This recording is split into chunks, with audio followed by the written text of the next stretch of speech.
Kovilpatti to Sattur போற வழியில 30 அடி உயரத்துல பிரம்மாண்டமான ஒரு ஆர்ச் ஒன்று கட்டிட்டு இருக்காங்க. வாங்க என்ன ஏதுன்னு ஃபுல்லா போய் பார்க்கலாம். உள்ள வந்ததுக்கு அப்புறம் தாங்க தெரியுது 350 ஏக்கர்ல ஸ்ரீ பாலாஜி அவென்யூன்னு பெரிய லே அவுட் போட்டுட்டு இருக்காங்க. சைட்டோட மெயின் என்ட்ரன்ஸ்ல இருந்து 80 அடியில பெரிய ரோடு ஒன்று கொடுத்திருக்காங்க. பிளாட்டுக்கு சென்டர்ல இருக்கிற ரோடு 40 அடியிலையும் பிளாட்டுக்கு உள்ள இருக்கிற ரோடு 30 அடியிலையும் கொடுத்திருக்காங்க. இந்த லே அவுட்ல என்னென்ன ஃபெசிலிட்டிஸ் எல்லாம் இருக்குன்னு பாத்தீங்கன்னா மெயின் என்ட்ரன்ஸ்லயே 30 ஃபீட் ஹைட்ல சோலார் லேம்ப் ஒன்று கொடுத்திருக்காங்க. பிளாட்டுக்குள்ளேயுமே வந்து பாத்தீங்கன்னா 200 வாட்ஸ் சோலார் லேம்ப் கொடுத்திருக்காங்க. இந்த 350 ஏக்கர் லே அவுட்டை ஃபேஸ் 1 ஃபேஸ் 2 பிரிச்சு வச்சிருக்காங்க.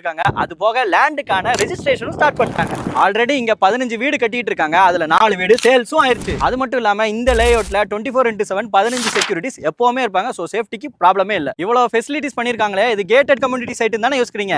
எஸ், ஆமாங்க, கேட்டட் கம்யூனிட்டி சைட் தான். இந்த இடத்துல வந்து பாத்தீங்கன்னா schools, colleges, sports academy, swimming pool, 2000 பேர் உட்கார்ற மாதிரி மண்டபம், எக்கச்சக்கமான விஷயங்கள் வரப்போகுதுங்க. சோ இங்க ஒட்டுமொத்தமா பாத்தீங்கன்னா 2000 பிளாட்ஸ் வரப்போகுது. அதனால 2000 குடும்பங்கள் வரப்போகுதுன்னு கூட சொல்லலாம். இந்த ஸ்ரீ பாலாஜி அவென்யூ எங்க லொகேட் ஆயிருக்குன்னு பாத்தீங்கன்னா நம்ம கோயில்பட்டியில சென்னை டு கன்னியாகுமரி நேஷனல் ஹைவேஸ்ல நள்ளி சத்திரத்துக்கு ஆப்போசிட்ல தாங்க இருக்கு. இந்த லேஅவுட்டுக்கு செப்பரேட்டா சர்வீஸ் ரோடும் பிளான் பண்ணிட்டு இருக்காங்க. சீக்கிரமே வந்துரும். இந்த ஸ்ரீ பாலாஜி அவென்யூல லேண்ட் வாங்கணும்னு நினைச்சீங்கன்னா ஸ்கிரீன்ல தெரியுற நம்பரை கான்டாக்ட் பண்ணுங்க.